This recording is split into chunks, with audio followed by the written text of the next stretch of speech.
Lunch box recipe rajma rice. அதுக்கு முன்னாடி ராஜ்மா மசாலா ஒரு குவிக் ரீகேப் பாருங்கள். 6 கப் அளவுக்கு ராஜ்மா நல்லா ஒரு 8 மணி நேரம் ஊற வச்சு அதுக்கப்புறம் குக்கரில் 5 விசில் வேக விட்டு இந்த மாதிரி 6 கப் அளவுக்கு வந்திருக்கு. இன்னும் சப்ஸ்கிரைப் பண்ணாதவங்க கீழே உள்ள ரெட் சப்ஸ்கிரைப் பட்டனை கிளிக் பண்ணுங்கள். பக்கத்தில் அப்படியே உள்ள பெல் பட்டனையும் டேப் பண்ணுங்கள். வாரந்தோறும் நான் போடுற வீடியோஸ் உங்களுக்கு வந்து சேரும். இதில் நான் 4 வெங்காயம், நல்லா பெருசாக 4 வெங்காயம், 8 தக்காளி அளவுக்கு ரெண்டையுமே மிக்சியில் போட்டு நல்லா இந்த மாதிரி பேஸ்ட் மாதிரி எடுத்துருக்கேன். இது முதல்ல இதில் ஆட் பண்ணிக்கலாம். இஞ்சி பூண்டு பேஸ்ட். இஞ்சி பேஸ்ட்டு நல்லா 2 டீஸ்பூன் அளவுக்கு, பூண்டு பேஸ்ட் 2 டீஸ்பூன் அளவுக்கு. இதுக்கு மட்டும் தேவையான அளவு உப்பு போட்டுக்கிறேன். ஒரு 2 டீஸ்பூன் அளவுக்கு உப்பு போட்டுக்கிறேன். இப்போ மூடி போட்டுட்டு நல்லா இஞ்சி பூண்டு வாடை போடணும்னா அப்புறமா திறந்து பார்ப்போம்.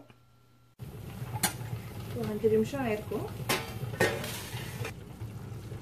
ஒரு 3 டீஸ்பூன் அளவுக்கு மிளகா பொடி,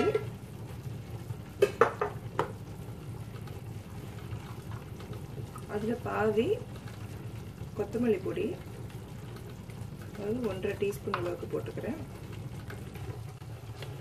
1/2 டீஸ்பூன் மஞ்சள் பொடி, கரம் மசாலா பொடி 3 டீஸ்பூன்.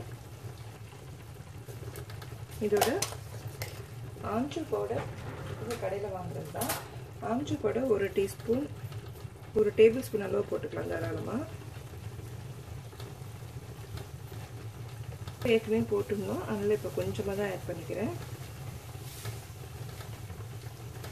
இப்போ நீங்கள் இந்த மாதிரி பார்த்தாலே உங்களுக்கு அந்த வாசனையே உங்களுக்கு தெரியும், இந்த ரா ஸ்மெல் இருக்காது. இப்போ நம்ம இந்த வேக வச்சுருக்க ராஜ்மா எல்லாத்தையும் ஆட் பண்ணிக்கலாம். இது வந்து காசூரி மெத்தி, அதாவது காஞ்ச வெந்தயக்கீரை இலை. கொதி வந்துடுச்சு. இதில் கொத்தமல்லி கட் பண்ணி போட்டுக்கலாம்.